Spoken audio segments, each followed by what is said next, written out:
This is a 1947 Dodge, and there's many features about it that seem to be familiar with me, at least because I grew up, like obviously a lot of people, with this type of car. But young people today, they don't seem to have any knowledge, or obviously haven't come across some of the features. But there are some that are interesting. Obviously, Hitchu, this is what is commonly called a fat fendered car. You've got fenders stuck on the back.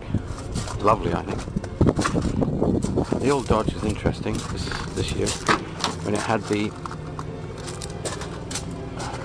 suicide door on the back. Lovely seating.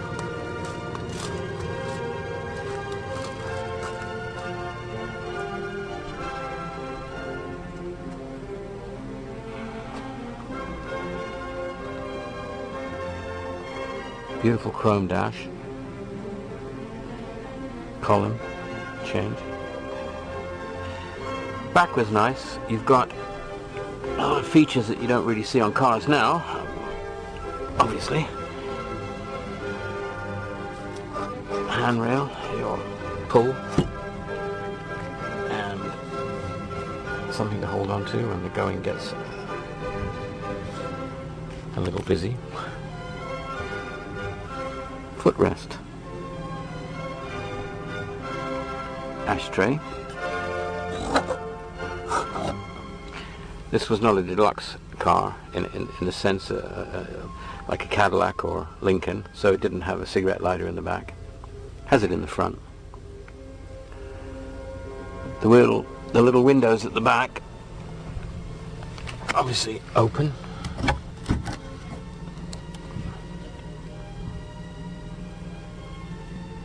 This car has the central stopping light, which they ran for another series from 49, I think, until about 51, maybe, I'm not too sure.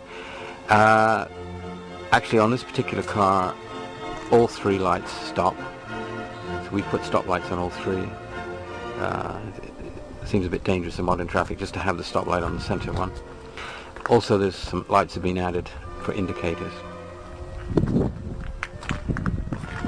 Another thing that people forget is that the trunk used to open with a handle.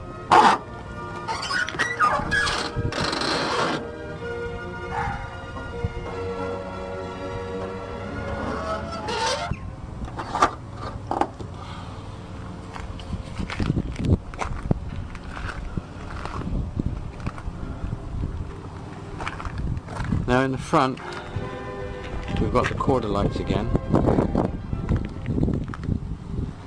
On this particular car, I think there's a feature that I like very much, and that is that it's kind of open when you wind the window up. You've got your pillar, but it isn't a real pillar as it is on, say, the next model up on most cars of this period. It disappears with the glass, giving you a kind of modern for its day, cool look. We've got spotlights that work on the inside, and the on-off switches here. Unfortunately, they wouldn't be legal today at this height. Got a modern sat-nav, but that obviously wasn't there in its day. Most cars of this period, which people also forget about, was that the wiper controls were fitted on the dash. And this is a 2-speed wiper.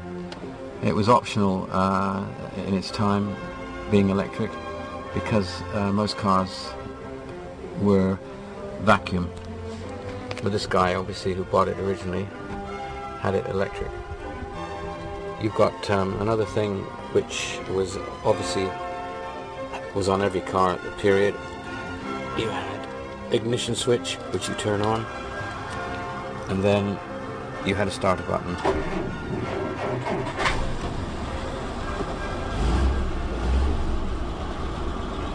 1949 Chrysler products, Dodge, DeSoto, Chrysler, they introduced the for the first time in a production car, starting the engine with the key. So this was the last Chrysler series that used the starter button. 3 speeds, reverse to the top, forward and up top, forward and down, first and then away, second and third. Fluid drive, which means that you have a type of torque converter. Split windscreen. Another interesting feature which I like personally is that this car was the last one they made, at least by Chrysler, which had a split hood. Another couple of points that are worth remembering on these cars, or mentioning, is that fresh air which was a very important factor because of the heating. Most of the heaters in these old cars were recirculating type, so they just drew air in from the cabin and heated it up and then pushed it back into the cabin. And unless you had fresh air coming in, you could soon feel quite drowsy. You had the quarter lights, which opened at the side and they gave fresh air. But one good thing, especially in hot climates, was the vent at the top.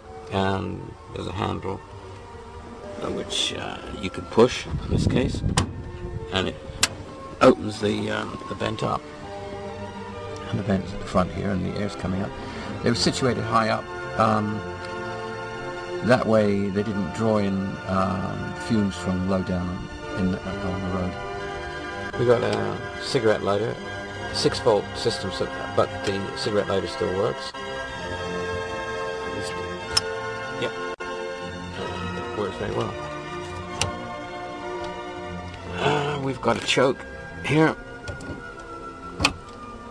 and then we've got a control of the fan. There's a 2-speed heater fan. Actually, it's 3-speed.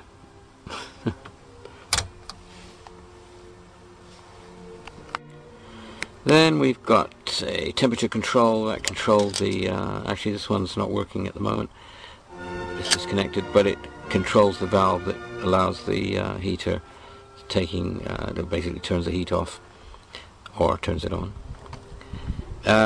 We have the lights here, side lights and main lights. And here we have another feature that a lot of the old cars had, which was a throttle control. So push the throttle down, pull this up, and it held the throttle. And in cold weather, I guess that was quite important. It keeps the engine revs up. A lot of guys, including myself, think that they can be used as a cruise control. So you could set it on the highway and go along at a set speed and then push the throttle off that way. And then at the far end we have a glove compartment and a clock which is illuminated at night, and speedo and 4 gauges which are also all illuminated. We've got fuel, we've got amp rating, oil pressure and temperature, engine water temperature. The signal system was an aftermarket one because this car didn't come with signals. Many didn't actually, especially if they were sold in the Midwest in the States. I guess they didn't have much traffic on the roads. It was more important to have a heater, and a heater was optional, and so were signals. So if you had a choice, you'd certainly have the heater, but signals you probably didn't need them. So there we have it. It's lovely, comfortable looking seats. It's a 1947 Dodge.